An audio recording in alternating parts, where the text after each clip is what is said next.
There's a young lady who was picking my daughter up from school. And I notified her, hey, I called her, I said, hey, I'm coming to pick her up. I picked up my daughter, gave her a hug, gave her a kiss, show things you do when you see your child. Embrace my child. And I had to go take care of something that day. So after I seen my daughter, I just wanted to see her and hug her because everything had been going on. I hadn't seen her in a little while. After I left, I think the next day or next 2 went by, she contacted me. Hey, you haven't seen your daughter since New Year's. I said, excuse me? I just seen my daughter yesterday. I just picked her from school. What are you talking about? She didn't even know that I seen my daughter. You know why? Because she's never there with my daughter. She is never there with my child. And it's crazy that you have the audacity to open your mouth and say that I hadn't seen my daughter, not only due to the fact that you didn't allow me to see her, since I finally got tired of your lies, tired of your narcissism and moved on, but the fact that while you was running out here cheating with this lame, not only cheating with this lame, you allowed him to destroy your entire life. You talking this money talk, you use all of your money, and I want y'all to know this, because I know a lot of people, I don't want to come across as I'm upset, but you know what, I am upset. You know why I'm upset? Because you mentioned my children. You had the audacity to mention my children, and you had the audacity, can y'all hear me? Because some people complaining about the audio. Can y'all hear me? Let me know if y'all can hear me. Can you hear me now? If you can hear me, let me know. There's a few people saying they can't hear me. Let me know if y'all can hear me. I'm not covering the mic. Y'all saying I'm covering the mic. I let it go now. It's good?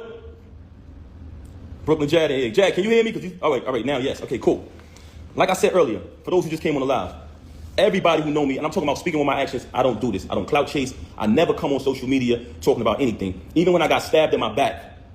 Even when I got stabbed in my back by the person that I moved mountains for, fought battles, did everything, was super loyal to. I still didn't slander you. I still didn't say nothing. I just kept it moving. But you had the audacity to mention my children. So since you want to mention my children, and that I can't let ride. A lot of people like, yo, Pat, that's not you. Don't entertain it. You know what I'm saying? People see through it. She's bitter. She's miserable. Yeah, that's a fact. But you mentioned my children, and that I'm not letting ride. So with that being said, you abandoned my child for days at a time. Knowing she had to go to school the next day, knowing I had to go to work the next day, since you want to get up on here and say, oh, you don't have a job. Because when I got the executive position at TuneCore initially, knowing I had to go to work the next day, knowing my daughter had to go to school, you stayed out with the lane. You stayed out with the lane. Wow. Hey, Meta, remind me where I parked my car. You're parked in lot 19A. 19A.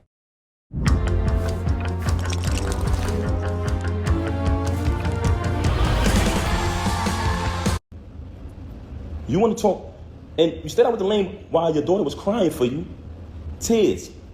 Also, she wanted to talk about all of this money talk and all of this and what I don't got and what I got. Since I met her, I have written 90% of the rhymes that came out of her mouth. And with me saying that, I want to say this to y'all. Anyone who has an iPhone, you know how iPhones work. When I was younger, I used to be able to write rhymes in my head, create rhymes in my head, and remember them. Just like that. As time went on, I got a little older, I started to write rhymes in my email draft. Now, if you have an iPhone, you go in your email draft. If anybody come around me, and we're in the flesh next to each other, I can type in any word from one of her songs, and her entire rap will come up.